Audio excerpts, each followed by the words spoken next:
ಪ್ರತಿಯೊಬ್ಬ ಸಾಧಕನಾದ ವ್ಯಕ್ತಿ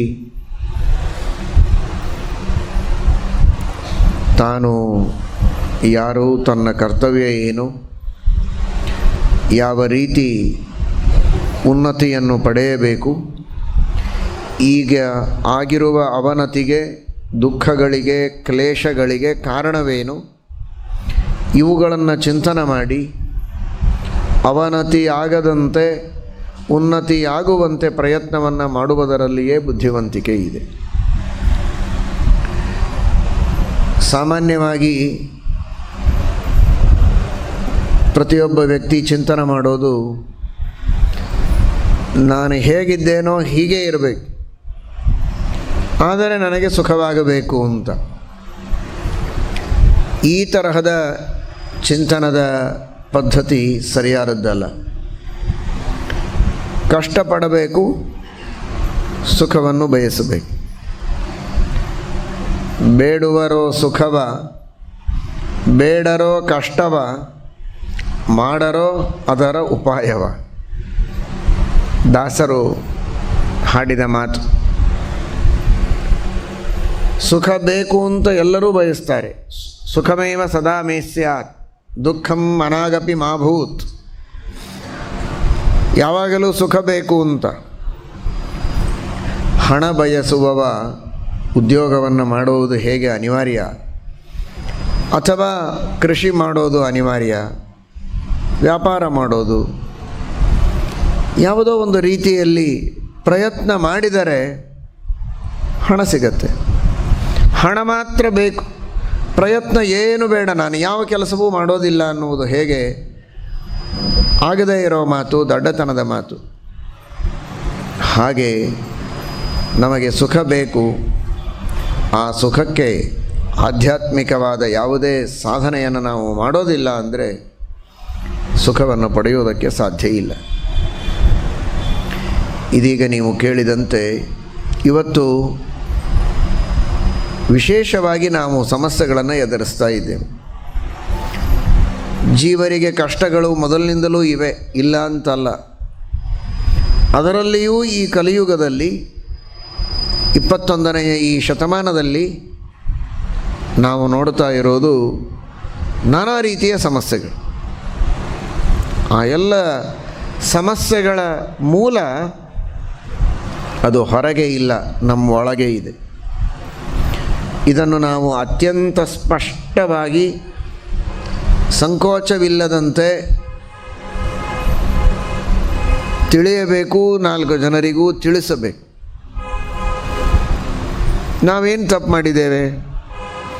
ಏನು ತಪ್ಪು ಮಾಡದಿದ್ದರೂ ನಮಗೆ ದುಃಖವಾಗ್ತಾ ಇದೆ ಅನ್ನೋ ಭಾವನೆಯೇ ತಪ್ಪು. ನಮಗೆ ದುಃಖವಾಗ್ತಾ ಇದೆ ಅಂದರೆ ನಾವು ತಪ್ಪು ಮಾಡಿದ್ದೇವೆ ಅಂತಲೇ ಅರ್ಥ. ಆದರೆ ನೇರವಾಗಿ ಇವತ್ತು ನಾವೇನು ತಪ್ಪು ಮಾಡಿದ್ದು ನಮಗೆ ಗೊತ್ತಾಗ್ತಾ ಇರೋದಿಲ್ಲ. ಅದು ಇವತ್ತು ಮಾಡಿರ್ಬೋದು, ನಿನ್ನೆ ಮಾಡಿರ್ಬೋದು, ಚಿಕ್ಕವರಿದ್ದಾಗ ಮಾಡಿರ್ಬೋದು, ಜನ್ಮಾಂತರದಲ್ಲಿಯೂ ಮಾಡಿರ್ಬೋದು. ಆದರೆ ನಾವು ತಪ್ಪು ಮಾಡದೆ ನಮಗೆ ದುಃಖವನ್ನು ದೇವರು ಕೊಡುವುದಿಲ್ಲ. ಜನ್ಮಾಂತರದ ತಪ್ಪು ಪಾಪಗಳು ಅದು ಒಂದು, ಅದರ ಬಗ್ಗೆ ಮತ್ತೆ ನಂತರ ವಿಚಾರ ಮಾಡೋಣ. ಆದರೆ ಇದೇ ಜನ್ಮದಲ್ಲಿ ನಾವು ನಮ್ಮ ಕರ್ತವ್ಯದ ಲೋಪವನ್ನು ಮಾಡಿ ಎಂತಹ ದೊಡ್ಡ ಅಪರಾಧವನ್ನು ಮಾಡ್ತಾ ಇದ್ದೇವೆ. ಹೆಸರು ಬ್ರಾಹ್ಮಣ ಅಂತ. ಆದರೆ ಬ್ರಾಹ್ಮಣ್ಯ ಅಂದರೆ ಏನು ಗೊತ್ತಿಲ್ಲ, ಕರ್ತವ್ಯ ಕರ್ಮಗಳೇನು ಅಂತ ಗೊತ್ತಿಲ್ಲ ಬಹಳ ಜನರಿಗೆ. ಕೆಲವರಿಗೆ ಗೊತ್ತು, ಆದರೆ ಮಾಡುವುದಿಲ್ಲ. ಇದು ಎರಡೂ ತಪ್ಪೆ. ಗೊತ್ತೇ ಇಲ್ಲ ಪಾಪ ಮಾಡಿಲ್ಲ ಅಂತನ್ನೋ ಹಾಗಿಲ್ಲ. ತಿಳುವಳಿಕೆ ಬಂದ ಮೇಲೆ ಗೊತ್ತು ಮಾಡಿಕೊಳ್ಳಬೇಕಾದ ಕಾನೂನುಗಳನ್ನು ಗೊತ್ತು ಮಾಡಿಕೊಳ್ಳದೇ ಇರೋದು ಹೇಗೆ ತಪ್ಪೋ, ಅದರಂತೆ ಶಾಸ್ತ್ರದ ನಿಯಮಗಳನ್ನು ತಿಳಿದುಕೊಳ್ಳದೇ ಇರೋದು ಒಂದು ತಪ್ಪು, ಮಾಡದೇ ಇರೋದು ಇನ್ನೊಂದು ತಪ್ಪು. ಗೊತ್ತಿಲ್ಲ ಆದ್ದರಿಂದ ಮಾಡದೇ ಇರೋದಕ್ಕೆ ಕನ್ಸೆಷನ್ ಇದೆ ಅಂತ ತಿಳಿದುಕೊಂಡಿದ್ದರೆ ಅದು ತಪ್ಪು. ಗೊತ್ತಿಲ್ಲದೇ ಇರೋದು ಒಂದು ತಪ್ಪು, ಅನುಷ್ಠಾನ ಮಾಡದೇ ಇರೋದು ಇನ್ನೊಂದು ತಪ್ಪು. ಆ ತಪ್ಪುಗಳಿಗೆ ನಾವು ಇವತ್ತು ಶಿಕ್ಷೆಯನ್ನು ಅನುಭವಿಸ್ತಾ ಇದ್ದೇವೆ. ಎಲ್ಲ ಉದ್ಯೋಗಗಳಲ್ಲಿ ಮೊದಲು ಸ್ಥಾನವನ್ನು ಬ್ರಾಹ್ಮಣ ಪಡೆದಿದ್ದ ಒಂದು ಕಾಲಕ್ಕೆ. ಇವತ್ತು ಯಾಕೆ ಪಡೆದಿಲ್ಲ? ಯಾವಾಗ ಧರ್ಮದ ಅನುಷ್ಠಾನವನ್ನು ತಾನು ಚೆನ್ನಾಗಿ ಮಾಡ್ತಾ ಇದ್ದ ಆಗ ಅವನಿಗೆ ಚೆನ್ನಾಗಿ ಎಲ್ಲ ಅವಕಾಶಗಳು ಉದ್ಯೋಗದಲ್ಲಿ ಇದ್ದವು. ಒಂದು 60-70 ವರ್ಷಗಳ ಹಿಂದೆ ಸುಖವಾಗಿಯೇ ಜೀವನವನ್ನು ಮಾಡ್ತಾಯಿದ್ರು. ತನ್ನ ಧರ್ಮಾನುಷ್ಠಾನವನ್ನು ಕಡಿಮೆ ಮಾಡಿದ, ಉದ್ಯೋಗ ಸಿಕ್ಕಿದೆ, ಹಣ ಸಿಗ್ತಾ ಇದೆ. ಆ ಹಣದ ಮದದಲ್ಲಿ ತಾನು ಅನುಷ್ಠಾನ ಮಾಡಬೇಕಾದ ಧರ್ಮದ ಕಡೆಗೆ ಗಮನ ಕಡಿಮೆಯಾಯಿತು, ನಾಸ್ತಿಕ್ಯ ಬೆಳೆಯಿತು. ತನಗೆ ಬಂದಿರೋ ಈ ಸೌಭಾಗ್ಯವೇ ಧರ್ಮದಿಂದ ತನ್ನ ಹಿರಿಯರು ಮಾಡಿದ ಧರ್ಮಾನುಷ್ಠಾನ, ಅವರು ಮಾಡಿದ ಪರೋಪಕಾರ, ಅವರು ಮಾಡುವಂತಹ ಜಪ, ತಪಸ್ಸು, ಅನ್ನದಾನ, ಇವುಗಳ ಫಲವಾಗಿ ನಾನಿವತ್ತು ಊಟ ಮಾಡ್ತಾ ಇದ್ದೇನೆ ಅನ್ನೋದನ್ನು ಮರೆತ. ನನಗೆ ಬುದ್ಧಿವಂತಿಕೆ ಇದೆ, ನಾನು ಚೆನ್ನಾಗಿ ಕಲಿತಿದ್ದೇನೆ, ಹಣ ಗಳಿಸ್ತೇನೆ, ಶ್ರೀಮಂತನಾಗಿದ್ದೇನೆ, ಯಾರಿಂದ ಏನಾಗಬೇಕಾಗಿದೆ, ನನಗೆ ಯಾಕೆ ಬೇಕು ಈ ಧರ್ಮ, ಈ ಪೂಜೆ, ಈ ಅನುಷ್ಠಾನ ಅಂತ ಒಂದು ಅಹಂಕಾರ ಬಂತು. ಅದಕ್ಕೆ ಸರಿಯಾಗಿ ಶಾಸನವನ್ನು ದೇವರು ಮಾಡಿದ. ಇವನಿಗೆ ಸಿಕ್ಕ ಏನು ಉದ್ಯೋಗದ ಅವಕಾಶಗಳಿತ್ತೋ ಎಲ್ಲವನ್ನೂ ರದ್ದುಪಡಿಸಿದ. ರಿಸರ್ವೇಷನ್ ಬಂತು. ಆಗ ಇವನಿಗೆ ಚೆನ್ನಾಗಿ ಪಾಠ ಕಲಿತಂತಾಯಿತು. ಹೊಲ ಮನೆಗಳಿಂದ ಸುಖವಾಗಿದ್ದ,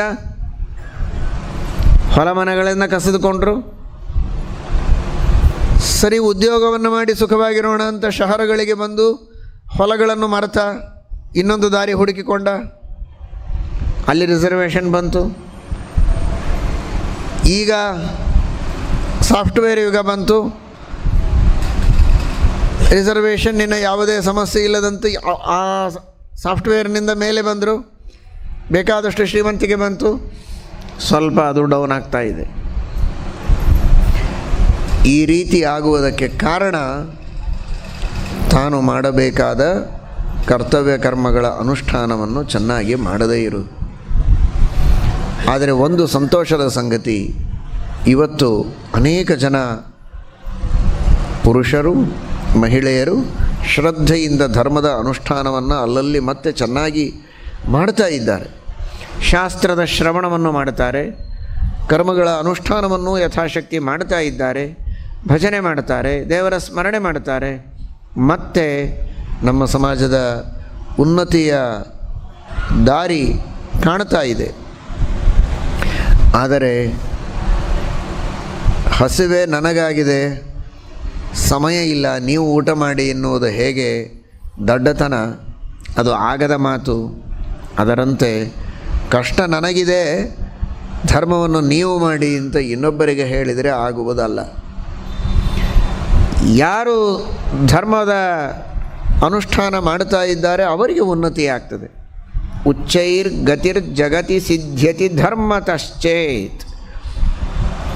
ಧರ್ಮದಿಂದಲೇ ಉನ್ನತಿಯಾಗೋದು ಅನ್ನೋದಕ್ಕೆ ಅದನ್ನು ಧರ್ಮ ಅಂತ ಕರೆದರು.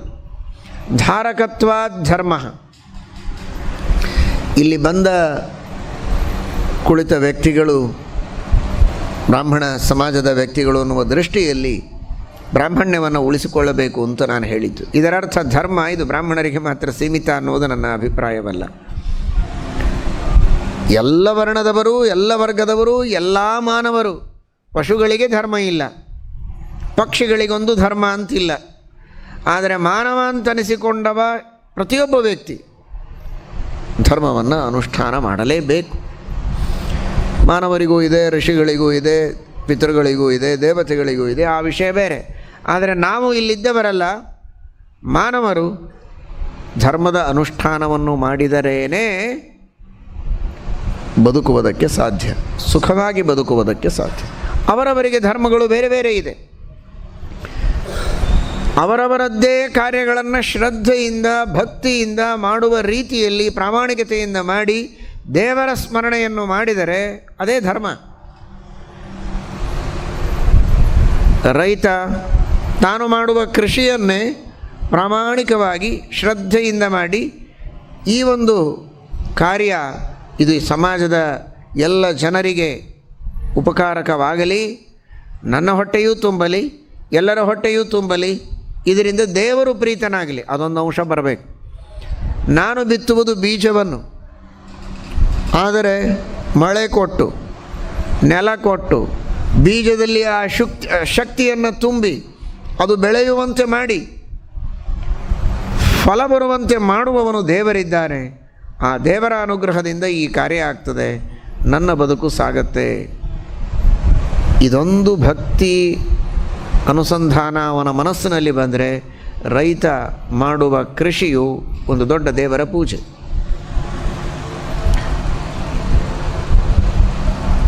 ನಮ್ಮ ಯೋಧರು ದೇಶದ ರಕ್ಷಣೆಯನ್ನು ಮಾಡ್ತಾರೆ.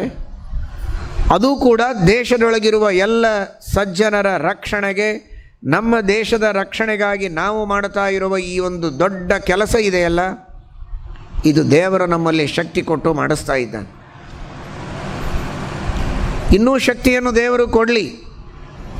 ಶತ್ರುಗಳು ನಮ್ಮ ದೇಶದ ಮೇಲೆ ಆಕ್ರಮಣ ಮಾಡದೇ ಇರೋ ಹಾಗೆ, ಮಾಡಿದರೂ ಅವರನ್ನು ತಡೆಯೋ ಹಾಗೆ, ಧರ್ಮವನ್ನು ದೇಶವನ್ನು ರಕ್ಷಣೆ ಮಾಡೋ ಹಾಗೆ ನಮಗೆ ಶಕ್ತಿಯನ್ನು ದೇವರು ಕೊಟ್ಟಿದ್ದಾನೆ. ಇನ್ನಷ್ಟು ಕೊಡಲಿ ಅಂತನ್ನುವ ಪ್ರಾರ್ಥನೆಯೊಂದಿಗೆ ಇದು ಒಂದು ದೇವರ ಸೇವೆ, ಧರ್ಮದ ಸೇವೆ ಅನ್ನುವ ದೃಷ್ಟಿಯಲ್ಲಿ ಅವರು ಮಾಡಿದರೆ ಅದು ಒಂದು ದೊಡ್ಡ ಪೂಜೆಯೇ. ವ್ಯಾಪಾರ ಮಾಡುವವ ತನ್ನ ಬದುಕಿಗಾಗಿ ಲಾಭವನ್ನು ಮಾಡಿಕೊಂಡರೂ ಅನ್ಯಾಯ, ಮೋಸ, ವಂಚನೆಯನ್ನು ಮಾಡದಂತೆ ತಾನು ಮಾತ್ರ ಲಾಭ ಮಾಡಿಕೊಳ್ಳುವುದಕ್ಕೆ ಎಷ್ಟು ಬೇಕೋ ಅಷ್ಟನ್ನು ಸ್ವೀಕರಿಸಿ ಪ್ರಾಮಾಣಿಕವಾಗಿ ವ್ಯಾಪಾರ ಮಾಡಿದರೆ ಈ ವ್ಯಾಪಾರವು ಒಂದು ದೇವರ ಸೇವೆ ಅಂತ ಭಾವಿಸಿದರೆ ಅದು ಒಂದು ದೊಡ್ಡ ಪುಣ್ಯ. ಧರ್ಮವ್ಯಾಧ ಅಂತ ಮಹಾಭಾರತದಲ್ಲಿ ಬರುವಂತಹ ಒಂದು ಕಥೆ. ಅವನು ಮಾಂಸವನ್ನು ಮಾರಾಟ ಮಾಡುವಂತಹ ಒಬ್ಬ ವ್ಯಾಪಾರಿ, ಬೇಡರವ. ಅಲ್ಲಲ್ಲಿ ತಾನು ಬೇಟೆಯಾಡಿ ಮಾಂಸವನ್ನು ತಂದು ಅದನ್ನೇ ಮಾರಾಟ ಮಾಡುವಂಥವನು. ಮಾಂಸ ತಿನ್ನುವವರು ಯಾರಿದ್ದರೋ ಅವರು ಅದನ್ನು ತೆಗೆದುಕೊಳ್ತಾ ಇದ್ದರು. ಅಂತಹ ಒಬ್ಬ ವ್ಯಕ್ತಿ, ಆದರೆ ಅವನಿಗೆ ದಿವ್ಯವಾದ ದೃಷ್ಟಿ ಇತ್ತು, ಜ್ಞಾನ ಇತ್ತು ಅವನಿಗೆ. ಜಾಜಲಿ ಅಂತನ್ನುವ ಒಬ್ಬ ಋಷಿ, ಮಹಾತಪಸ್ವಿ, ಅವನು ತಪಸ್ಸು ಮಾಡ್ತಾ ಅರಣ್ಯದೊಳಗೆ ಕುಳಿತಿದ್ದ. ಅವನ ತಲೆ ಮೇಲೆ 2 ಪಕ್ಷಿಗಳು ಹೊಲಸು ಮಾಡ್ತವೆ, ಮೇಲೆ ಗಿಡದ ಮೇಲೆ ಕುಳಿತಿತ್ತು. ಇವನು ಹೀಗೆ ನೋಡಿದ, 2 ಪಕ್ಷಿಗಳು ಸುಟ್ಟೋಯ್ತು. ಅಂಥ ತಪಸ್ಸು ಇವನಿಗೆ. ದೇವರ ಧ್ಯಾನ ಮಾಡಿ ತಪಸ್ಸು ಗಳಿಸಿ ತನ್ನ ವ್ರತ ನಿಯಮ ಅನುಷ್ಠಾನಗಳಿಂದ ಒಂದು ವಿಶಿಷ್ಟ ಶಕ್ತಿಯನ್ನು ಪಡೆದುಕೊಂಡಿದ್ದ.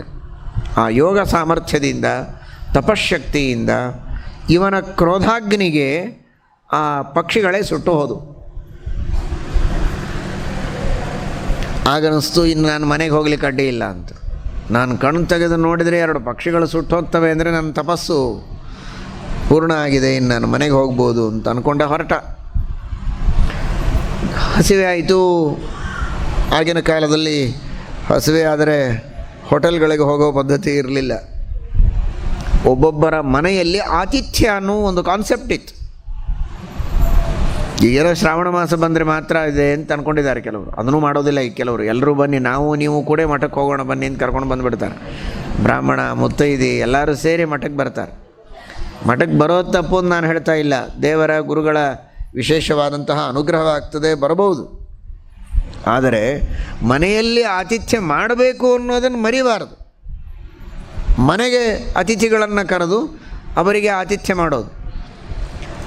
ನಿಜವಾಗಿ ಮನೆಗೆ ಕರೆದು ಮಾಡಿದರೆ ಅದು ಆತಿಥ್ಯ ಅಲ್ಲ, ಅದು ಅಭ್ಯಾಗತ ಪೂಜೆ ಅಂತ.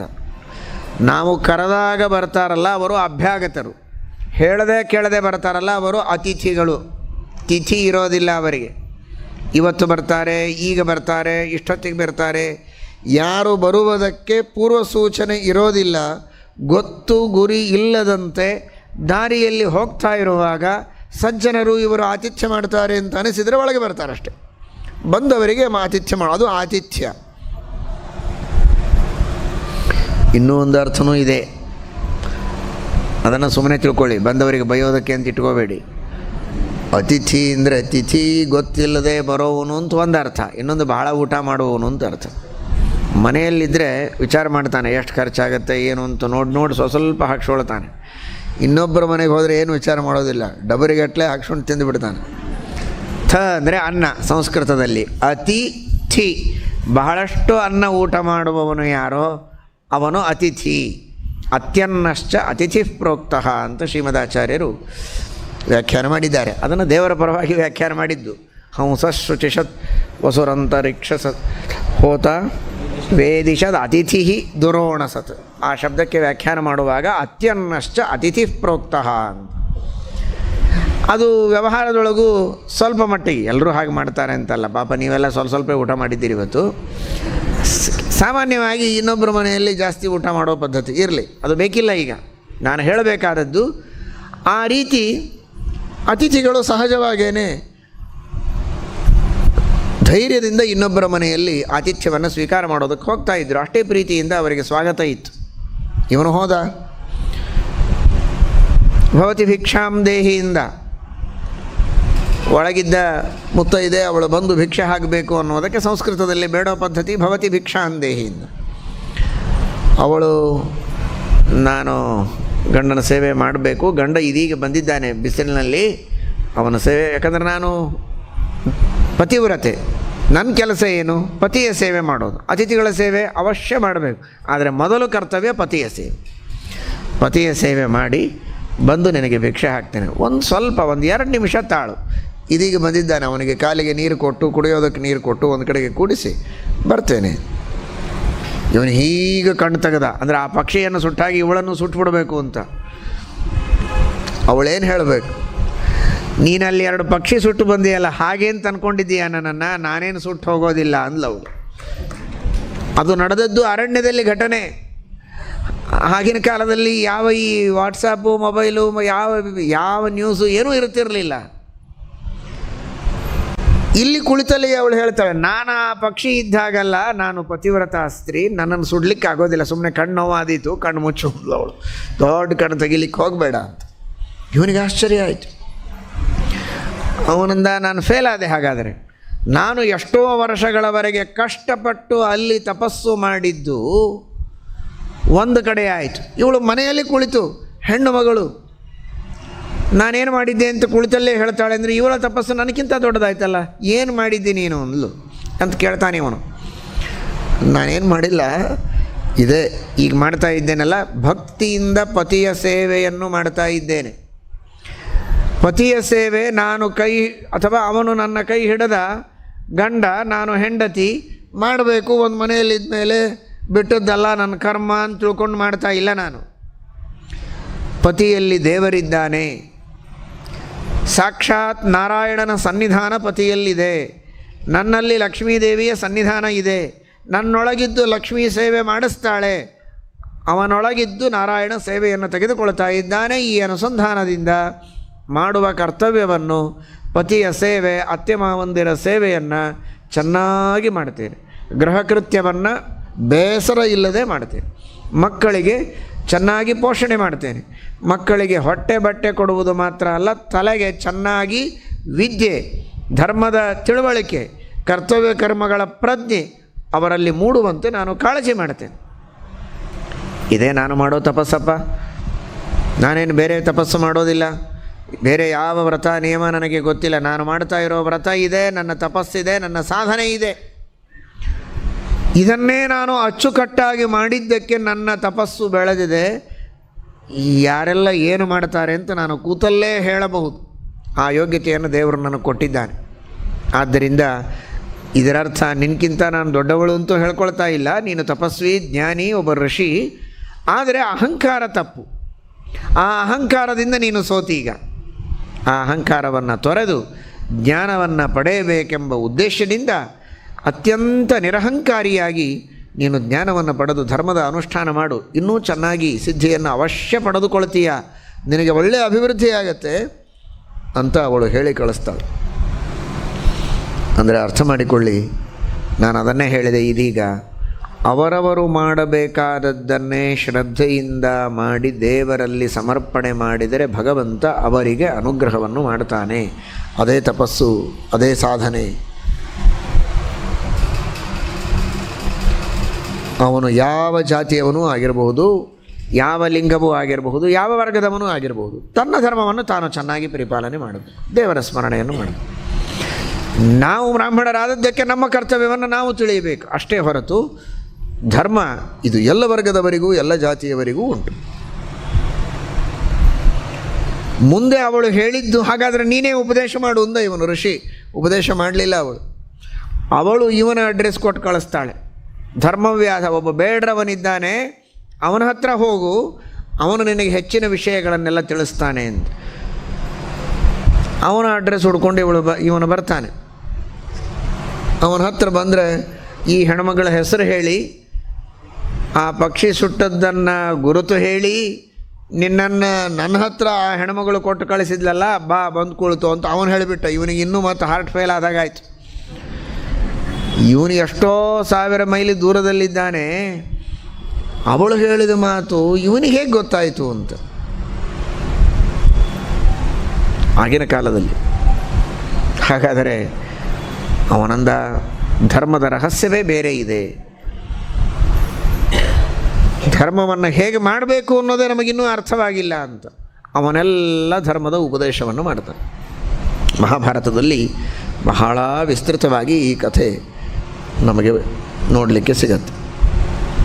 ಹಾಗಾದರೆ ಈ ಕಥೆಯಿಂದ ನಾವು ತಿಳಿಯಬೇಕಾದ ತತ್ವ ಏನು ಅಂದರೆ, ವ್ಯಕ್ತಿ ಅವನು ಬ್ರಾಹ್ಮಣನೋ, ಕ್ಷತ್ರಿಯನೋ, ವೈಶ್ಯನೋ, ಶೂದ್ರನೋ ಅಥವಾ ಇನ್ನು ಬೇರೆ ಬೇರೆ ಅವಾಂತರ ಜಾತಿಗಳು, ಯಾವುದೇ ಜಾತಿ ಪಂಗಡಕ್ಕೆ ಸೇರಿದವನಾದರೂ ತನ್ನ ಕರ್ತವ್ಯ ಏನು ಅಂತ ಚೆನ್ನಾಗಿ ಹಿರಿಯರಿಂದ ತಿಳಿದುಕೊಂಡು, ಪರಂಪರೆಯಿಂದ ತಿಳಿದುಕೊಂಡು ಆ ಕರ್ತವ್ಯ ಕರ್ಮವನ್ನು ಚೆನ್ನಾಗಿ ಮಾಡಿ ದೇವರಲ್ಲಿ ಅರ್ಪಣೆ ಮಾಡಿದರೆ ಅದೇ ಧರ್ಮ.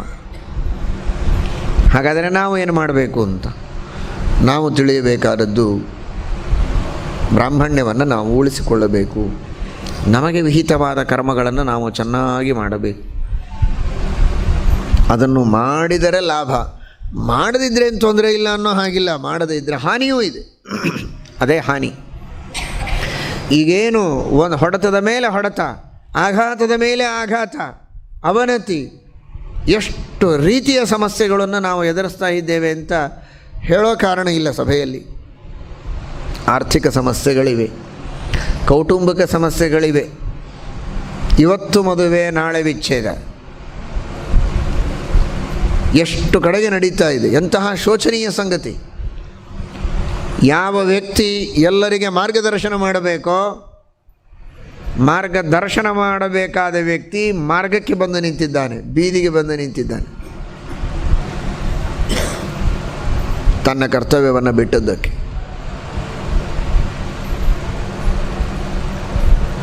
ಅಸಾಂಪ್ರದಾಯಿಕವಾದಂತಹ ವಿವಾಹಗಳು, ಮಾಡಿಕೊಂಡ ಕೆಲವೇ ದಿನಗಳಲ್ಲಿ ವಿಚ್ಛೇದಗಳು, ಜೊತೆಗಿದ್ದರೂ ಕಲಹಗಳು, ಅತ್ತೆ ಮಾವಂದಿರನ್ನು ಹೊರಗೆ ಅಟ್ಟೋದು, ತಂದೆ ತಾಯಿಗಳನ್ನು ಹೊರಗೆ ಕಳಿಸೋದು, ಜೊತೆಗೆ ಯಾವ ತಂದೆ ತಾಯಿಗಳು ಇವನಿಗೆ ಜನ್ಮ ಕೊಟ್ಟು ವಿದ್ಯೆಯನ್ನು ಕೊಟ್ಟು ಚೆನ್ನಾಗಿ ಓದಿಸಿ ದೊಡ್ಡವನನ್ನು ಮಾಡಿ ಉದ್ಯೋಗ ಹಚ್ಚುವುದಕ್ಕೆ ಪ್ರಯತ್ನ ಮಾಡಿ ಇವನು ಓದು ಚೆನ್ನಾಗಿ ಆಗಬೇಕು ಅಂತ ಅವರು ಬಡತನ ಇದ್ದರೆ ತಾವು ಉಪವಾಸ ಇದ್ದು ಇವನಿಗೆ ಓದೋದಕ್ಕೆ ಹಣ ಕೊಟ್ಟು,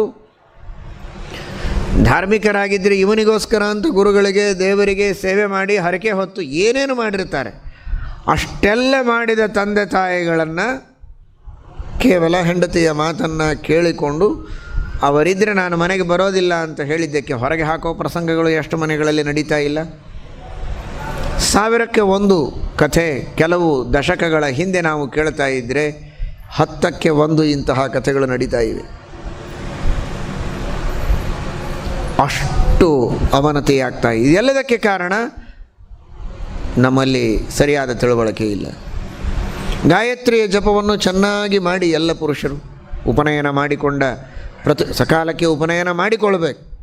ಉಪನಯನ ಮಾಡಿಕೊಂಡವರು ಪ್ರತಿಯೊಬ್ಬರು ನಿತ್ಯದಲ್ಲಿ 2 ಹೊತ್ತು ಸಂಧ್ಯಾವಂದನವನ್ನು ಮಾಡಿ ಗಾಯತ್ರಿಯ ಜಪವನ್ನು ವಿಶೇಷವಾಗಿ ಭಕ್ತಿಯಿಂದ ಮಾಡಿ ನಿಮ್ಮ ಮನಸ್ಸಿಗೂ ನೆಮ್ಮದಿ ಇದೆ.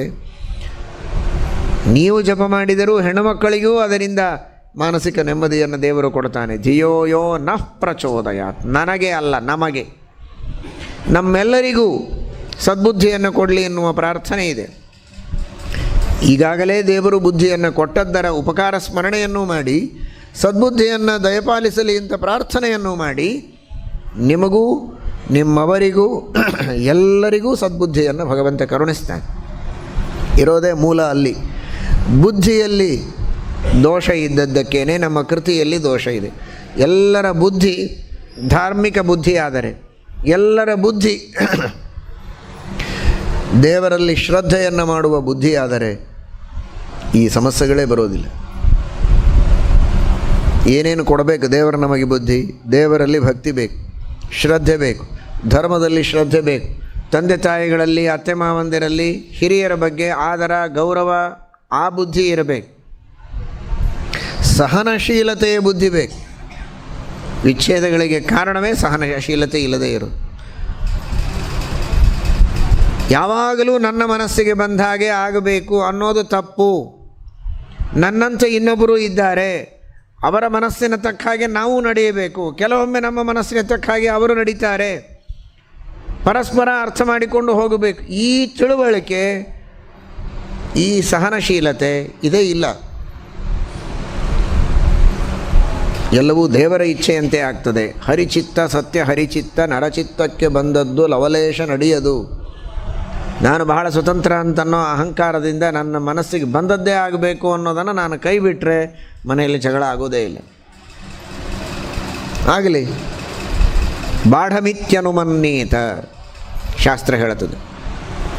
ಜಗಳ ತಪ್ಪಿಸೋದಕ್ಕಿರೋದೇನಪ್ಪ ಸೂತ್ರ? ಬಾಢಮಿತ್ಯನುಮನ್ಯೇತ. ಯಾವನೋ ಒಬ್ಬ ವ್ಯಕ್ತಿ, ಕುಟುಂಬದ ಸದಸ್ಯ ಹೀಗಾಗಲೇಬೇಕು ಅಂತ ಬಹಳ ಹಠ ಮಾಡ್ತಾ ಇದ್ದಾನೆ. ಆಗಲಿ ಅಂದುಬಿಟ್ರೆ ಅಲ್ಲಿ ಕಲಹ ಮುಗಿಯಿತು. ಏನೋ ಬಹಳ ದೊಡ್ಡ ಸಮಾಜಕ್ಕೋ ಧರ್ಮಕ್ಕೋ ಬಹಳ ದೊಡ್ಡ ವಿರೋಧಿಯಾದ ವಿಚಾರ ಆದರೆ ಮಾತು ಬೇರೆ.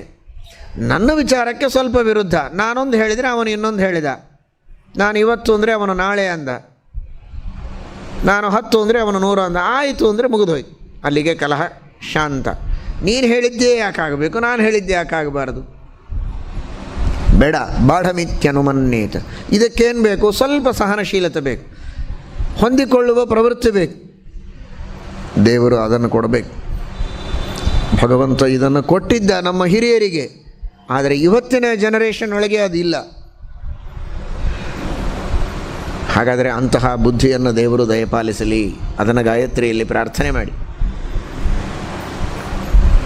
ದೊಡ್ಡವರ ಮಾತನ್ನು ಕೇಳುವ ಪ್ರವೃತ್ತಿ, ವಿನಯದ ಪ್ರವೃತ್ತಿ ನಮ್ಮ ಚಿಕ್ಕ ಮಕ್ಕಳಲ್ಲಿ, ಯುವಕರಲ್ಲಿ, ಯುವತಿಯರಲ್ಲಿ ಬಹಳ ಮಹತ್ವದ್ದು, ಅವಶ್ಯಕವಾಗಿದೆ.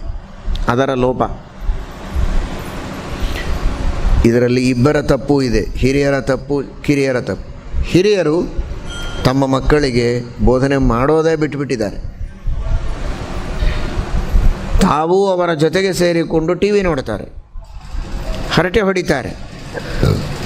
ಅವರಷ್ಟಕ್ಕೆ ಅವರು ಭಾರೀ ಬುದ್ಧಿವಂತರಾಗಿ ದೇಶ ಚೆನ್ನಾಗಿರುತ್ತೆ. ಆದರೆ ಅದರಿಂದ ಆಗೋ ಹಾನಿ ಏನು ಅನ್ನೋದನ್ನು ಗಮನಿಸದೆ ಟ್ಯೂಷನ್ ಮೇಲೆ ಟ್ಯೂಷನ್ಗಳನ್ನು ಹೇಳಿ ಅವರು ಕೇವಲ ಹೊರಗಿನ ವಿದ್ಯೆಯನ್ನು ಕಲಿತರೆ ಅವರು ಮುಕ್ತರು ಅನ್ನುವ ದೃಷ್ಟಿಯಲ್ಲಿ ಅದನ್ನೇ ಕೊಡಿಸ್ತಾರೆ. ಮನೆಯಲ್ಲಿ ಅವರ ಜೊತೆಗೆ ಮಾತನಾಡೋದಷ್ಟು ಅವಕಾಶ ಇಲ್ಲ. ಆಲೋಚನೆ ಮಾಡಿ. ಅನೇಕ ಜನ ಹಿರಿಯರಿಲ್ಲಿದ್ದೀರಿ. ನೀವು ನಿಮ್ಮ ತಂದೆ ತಾಯಿಗಳ ಜೊತೆಗೆ ಹೇಗಿದ್ದೀರಿ? ನಿಮ್ಮ ಮಕ್ಕಳು ನಿಮ್ಮ ಜೊತೆಗೆ ಹೇಗಿದ್ದಾರೆ ವಿಚಾರ ಮಾಡಿ. ಬೇರೆ ಯಾವುದೂ ಬೇಕಾಗಿಲ್ಲ. ಪುರಾಣ ಗಿರಾಣ ತೆಗೆಯೋದು ಬೇಡ. ಈಗ ನಿಮ್ಮ ಪುರಾಣ ನೀವು ತೆಗೆದು ನೋಡಿ ಸಾಕು. ನಿಮ್ಮ ತಂದೆ ತಾಯಿ ನಿಮ್ಮ ಜೊತೆಗೆ ಕುಳಿತು ಮಾತಾಡ್ತಾ ಇದ್ರೋ ಇಲ್ವೋ? ಭಾಗವತದ ಕಥೆಗಳನ್ನು ಹೇಳ್ತಾ ಇದ್ರೋ ಇಲ್ವೋ? ಸತ್ಯ ಹರಿಶ್ಚಂದ್ರನ ಕಥೆ ಹೇಳಿದ್ದಾರೆ, ಪಾಂಡವರ ಕಥೆ ಹೇಳಿದರು, ಪ್ರಹ್ಲಾದನ ಕಥೆ ಹೇಳಿದರು, ನರಸಿಂಹಾವತಾರ ಹೇಳ್ತಿದ್ರು. ನೀವು ಯಾವ ಅವತಾರ ಹೇಳಿದ್ದೀರಿ ಹೇಳಿ ನಿಮ್ಮ ಮಕ್ಕಳಿಗೆ? ಸಿನಿಮಾ ನಟರು, ಕ್ರಿಕೆಟ್ ಪ್ಲೇಯರ್ಸು, ರಾಜಕಾರಣಿಗಳು, ಇವರುಗಳ ಬಗ್ಗೆ ಅವರ ಕಥೆ ನೀವು ಹೇಳ್ತಾ ಇದ್ದೀರಿ ಹೊರತು ನೀವಲ್ಲ, ಅವ್ರ ಮಕ್ಕಳೇ ನಿಮಗೆ ಹೇಳ್ತಾರೆ. ಈಗ ನೀವೇನು ಹೇಳ್ತಾ ಇದ್ದೀರಿ? ಹಾಗಾದರೆ ಆ ಮಕ್ಕಳು ಕೊನೆವರೆಗೂ ನಮ್ಮನ್ನು ನೋಡಿಕೊಳ್ಳಬೇಕು ಅನ್ನುವುದರನ್ನು ಅಪೇಕ್ಷೆ ಹೇಗೆ ಪಡೋದು? ನೀವು ಯಾವ ರೀತಿ ಬೀಜ ಬಿತ್ತಿದ್ದೀರಿ ಅಂಥ ಗಿಡ ಬೆಳೆಯುತ್ತೆ. ಬೇವಿನ ಬೀಜ ಬಿತ್ತಿ ಮಾವಿನ ಹಣ್ಣು ಬೇಕು ಅಂತ ಅಪೇಕ್ಷೆ ಪಟ್ಟರೆ ಯಾವ ನ್ಯಾಯ? ಬಿತ್ತಿದ್ದು ಕೇವಲ ಲೌಕಿಕ ಶಿಕ್ಷಣ, ಧಾರ್ಮಿಕ ಸಂಸ್ಕಾರವನ್ನು ಬಿತ್ತಿಲ್ಲ, ಧರ್ಮದ ಬೋಧನೆಯನ್ನು ಮಾಡಿಲ್ಲ, ಇತಿಹಾಸ ಪುರಾಣಗಳ ಆದರ್ಶಗಳನ್ನು ಅವರ ತಲೆಯಲ್ಲಿ ತುಂಬಿಲ್ಲ. ಆದರೆ ಬಯಸೋದು ಹೇಗಿರಬೇಕು ನನ್ನ ಮಗ ಅಂದರೆ ಭಾರಿ ಪ್ರಹ್ಲಾದನಾಗಿರಬೇಕು, ಧ್ರುವನ ಹಾಗೆ ಇರಬೇಕು. ಸೊಸೆ ಹೇಗಿರಬೇಕು? ಸೀತೆಯಂತೆ, ದ್ರೌಪದಿಯಂತೆ ಇರಬೇಕು. ದಮಯಂತಿ ಹಾಗಿರಬೇಕು. ಹೇಳಿದ ಕಥೆ ದಮಯಂತಿ ಕಥೆನಾ ನೀವು ಹೇಳಿದ್ದು? ಯಾವುದೋ ಹೀರೋಯಿನ್ ಕಥೆ ಹೇಳಿರ್ತೀರಿ. ಅಪೇಕ್ಷೆ ಪಡೋದು ದಮಯಂತಿಯ ಪಾತ್ರ, ದ್ರೌಪದಿಯ ಪಾತ್ರ. ಆ ಆದರ್ಶ ಅದು ಹೇಗೆ ಸಿಗತ್ತೆ? ಬೇವಿನ ಬೀಜ ಬಿತ್ತಿ ಮಾವಿನ ಹಣ್ಣು ಅಪೇಕ್ಷೆ ಪಟ್ಟ ಹಾಗಾಗತ್ತದು. ಹಾಗಾದರೆ ತಂದೆ ತಾಯಿಗಳು ಪೌರಾಣಿಕವಾದ, ಐತಿಹಾಸಿಕವಾದ ನಮ್ಮ ಭಾರತೀಯ ಋಷಿಗಳ, ಮುನಿಗಳ, ರಾಜಮಹಿಷಿಯರ, ಪತಿವ್ರತೆಯರ ಆದರ್ಶವನ್ನು ಗಂಡು ಮಕ್ಕಳಲ್ಲಿ, ಹೆಣ್ಣು ಮಕ್ಕಳಲ್ಲಿ ಚೆನ್ನಾಗಿ ತುಂಬಿ ಧಿಯೋ ಯೋನಃ ಪ್ರಚೋದಯಾತ್, ಆ ಬುದ್ಧಿ ಮಕ್ಕಳಿಗೆ ಬರಲಿ, ಅವರಿಗೆ ಹೇಳೋ ಬುದ್ಧಿ ಹಿರಿಯರಿಗೆ ಬರಲಿ. ಸ್ವಲ್ಪ ಹೊತ್ತಾದರೂ ಪೂರ್ಣ ಬಿಡಿ ಅಂತ ಹೇಳ್ತೇವೆ ನಾವು, ನೀವು ಕೇಳ್ತಿರೋ ಇಲ್ವೋ? ಸ್ವಲ್ಪ ಆದರೂ ಹೊತ್ತು ಬಿಡಿ. ಮೊಬೈಲ್ಗಳನ್ನು, ಟಿ ವಿಗಳನ್ನು ಎಲ್ಲ ಆಫ್ ಮಾಡಿ, ಸೈಲೆಂಟ್ ಮಾಡಿ, ಮಕ್ಕಳ ಜೊತೆಗೆ ಈ ತರಹದ ವಿಚಾರಗಳನ್ನು ನೀವು ಹೇಳಿ, ಹಿರಿಯರಿಂದಲೂ ಹೇಳಿಸಿ, ನೀವು ಹೇಳಿ. ಅಂತಹ ವಾತಾವರಣಗಳಲ್ಲಿ ಅವರನ್ನು ಕರೆದುಕೊಂಡು ಬನ್ನಿ. ಅವರು ಆ ಮಾತುಗಳನ್ನು ಚೆನ್ನಾಗಿ ಕೇಳೋದಿಲ್ಲ ಅಂದರೆ ದೇವರ ಎದುರಿಗೆ ಇನ್ನಷ್ಟು ಭಕ್ತಿಯಿಂದ ಪ್ರಾರ್ಥಿಸಿಕೊಳ್ಳಿ, ಮಕ್ಕಳಿಗೆ ಈ ಸದ್ಬುದ್ಧಿಯನ್ನು ದೇವರು ಕೊಡಬೇಕು ಅಂತ. ಮಗ 10th ಪಾಸ್ ಆಗಬೇಕು, PUCಯಲ್ಲಿ ಚೆನ್ನಾಗಿ ರ್ಯಾಂಕ್ ತೆಗೆದುಕೊಳ್ಳಬೇಕು, ಮುಂದೆ ಒಳ್ಳೆಯ ಶಿಕ್ಷಣ ಆಗಬೇಕು ಅನ್ನೋದಕ್ಕೆ ಎಷ್ಟು ರಾಯರಿಗೆ, ದೇವರಿಗೆ ಪ್ರದಕ್ಷಿಣೆ ನಮಸ್ಕಾರ ಹಾಕ್ತಿರಲ್ಲ, ಅಷ್ಟೇ ಅವನು ಧರ್ಮದಿಂದ ಇರಬೇಕು, ದೇವರಲ್ಲಿ ಭಕ್ತಿ ಮಾಡಬೇಕು, ಕೊನೆವರೆಗೂ ನಮ್ಮ ಧರ್ಮ ಕಾಪಾಡಿಕೊಂಡು ಹೋಗಬೇಕು, ಧರ್ಮ ಬಿಟ್ಟು ಆಚೆಗೆ ಹೋಗಬಾರದು ಅನ್ನೋದಕ್ಕೋಸ್ಕರ ಎಷ್ಟು ಪ್ರದಕ್ಷಿಣೆ ನಮಸ್ಕಾರ ಹಾಕಿದ್ದೀರಿ ಅಂತ ನೀವೇ ಎಣಿಸಿ ನೋಡಿಕೊಳ್ಳಿ. ಯಾರಿಗೆ ಹೇಳಬೇಡಿ, ನೀವೇ ಆತ್ಮಾವಲೋಕನ ಮಾಡಿಕೊಳ್ಳಿ.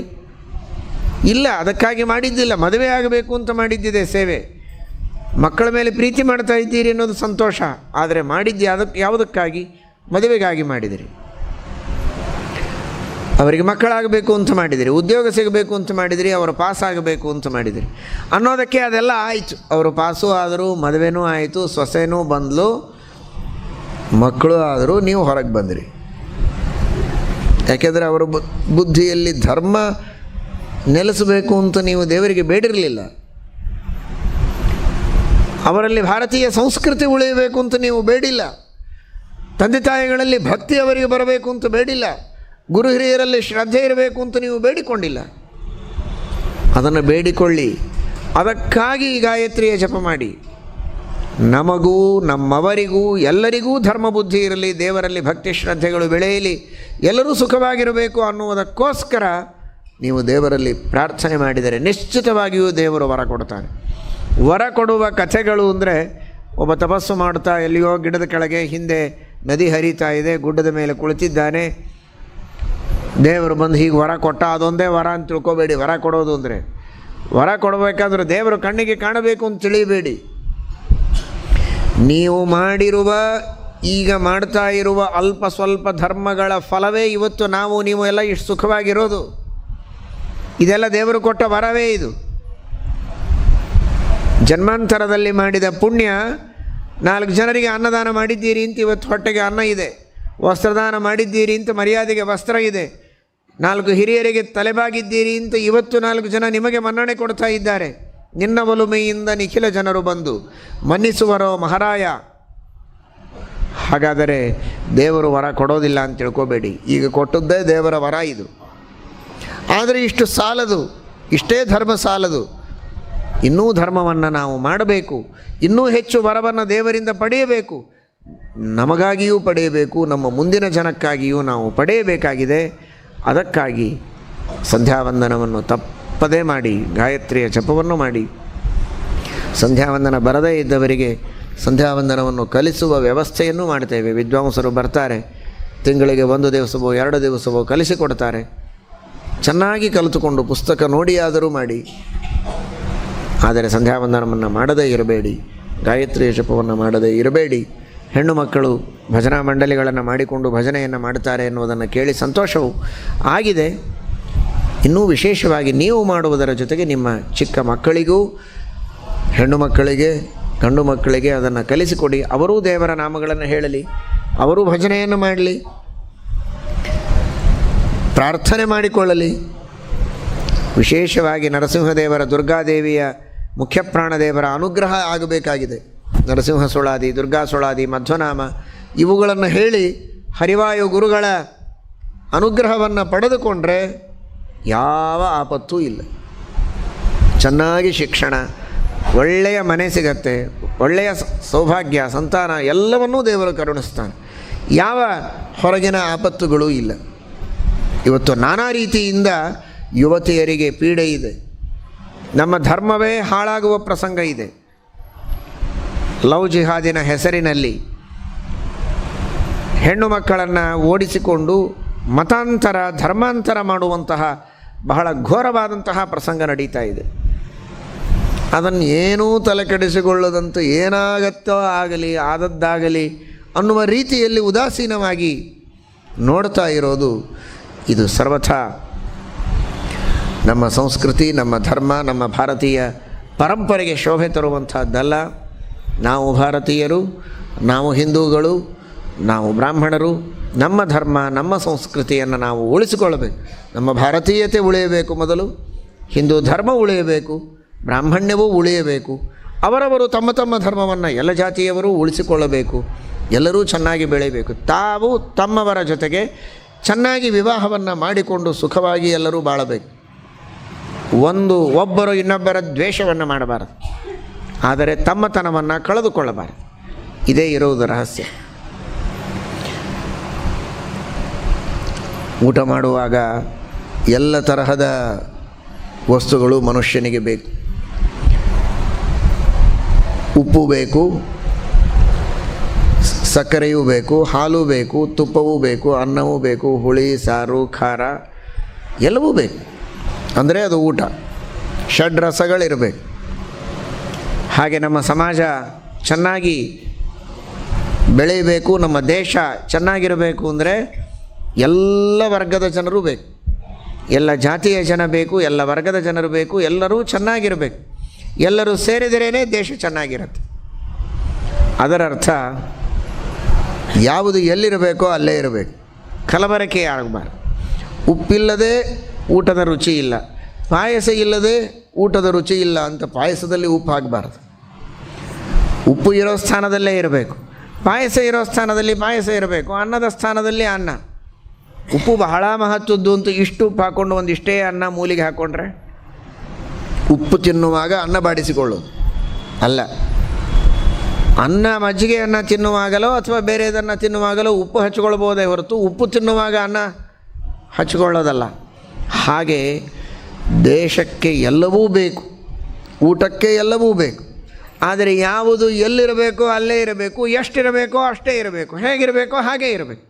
ಹಾಗೆ ಸಮಾಜದೊಳಗಿನ ಎಲ್ಲರೂ ಪ್ರೀತಿಯಿಂದ ಇರಬೇಕು, ಎಲ್ಲರೂ ಸೇರೇನೇ ದೇಶದ ಸೇವೆಯನ್ನು ಮಾಡಬೇಕು. ಆದರೆ ಯಾರು ಎಲ್ಲಿರಬೇಕೋ ಅಲ್ಲೇ ಇರಬೇಕೇ ಹೊರತು ಕಲಬರಕೆಯಾಗಬಾರದು. ಎಲ್ಲರ ಧರ್ಮವೂ ಉಳಿಯಬೇಕು. ಆ ವಸ್ತುಗಳ ಗುಣಧರ್ಮಗಳು ಆ ವಸ್ತುಗಳಲ್ಲಿ ಇರುವಂತೆ ಪ್ರತಿಯೊಬ್ಬ ವ್ಯಕ್ತಿಯ ಧರ್ಮಗಳು ಅವನಲ್ಲಿ ಚೆನ್ನಾಗಿ ಉಳಿಯಬೇಕು.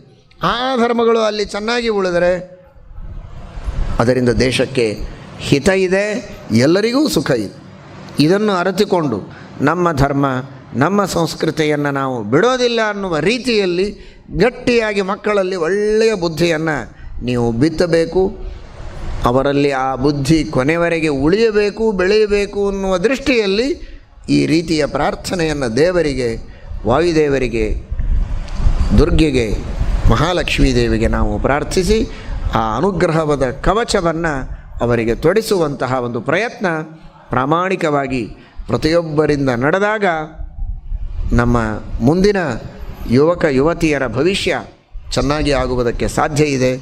ಆದ್ದರಿಂದ ಎಲ್ಲ ಪುರುಷರು ಸಂಧ್ಯಾವಂದನದ ದೃಢವಾದ ಪ್ರತಿಜ್ಞೆಯನ್ನು ಮಾಡಿ ನೀವು ನಿಮ್ಮ ಮಕ್ಕಳು ಸೇರಿ ಭಾಗವಹಿಸಿ, ಜೊತೆಗೆ ಸ್ತ್ರೀಯರು ಕೂಡ ತಾವು ಮಾಡುವ ಭಜನೆಯ ಕಾರ್ಯದಲ್ಲಿ ತಮ್ಮ ಮಕ್ಕಳನ್ನೂ ಸೇರಿಸಿಕೊಂಡು ಇನ್ನುಳಿದ ಇಷ್ಟಮಿತ್ರರನ್ನು ಸೇರಿಸಿಕೊಂಡು ಚೆನ್ನಾಗಿ ಪ್ರಾರ್ಥನೆಯನ್ನು ಮಾಡಿ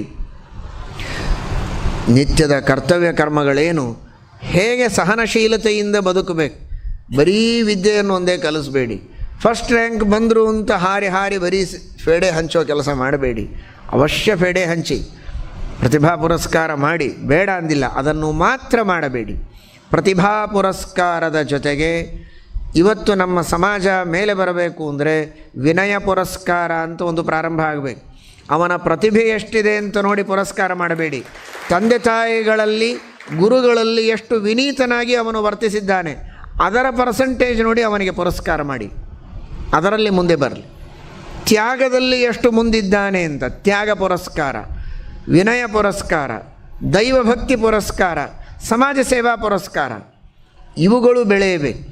ಈ ರೀತಿಯಾಗಿ ನಮ್ಮ ಮಕ್ಕಳು ಬೆಳೆದರೆ ಅದು ನಿಜವಾಗಿ ನಮ್ಮ ದೇಶದ ಬೆಳವಣಿಗೆಗೆ ಮೂಲಭೂತವಾದದ್ದು. ಕೇವಲ ಪ್ರತಿಭೆಯಿಂದ ನಮ್ಮ ದೇಶ ಮುಂದೆ ಬರೋದಿಲ್ಲ. ಪ್ರತಿಭೆಯೂ ಒಂದು ದೊಡ್ಡ ವಸ್ತು, ಆದರೆ ಅದೊಂದೇ ಅಲ್ಲ ಅನ್ನುವುದನ್ನು ಮರೆಯಬೇಡಿ. ಎಲ್ಲವೂ ನಮ್ಮ ಮಕ್ಕಳಲ್ಲಿ ಬರಬೇಕು ಅನ್ನುವ ಪ್ರಯತ್ನ ನಿಮ್ಮದಾಗಲಿ. ಆ ಕಾರ್ಯವನ್ನು ಹರಿವಾಯು ಗುರುಗಳು, ಮೂಲರಾಮ ದಿಗ್ವಿಜಯರಾಮ ವೇದವ್ಯಾಸದೇವರು ನಿಮ್ಮೆಲ್ಲರಿಂದ ಮಾಡಿಸಲಿ ಎಂಬುದಾಗಿ ಪ್ರಾರ್ಥನೆಯನ್ನು ಮಾಡ್ತೇವೆ.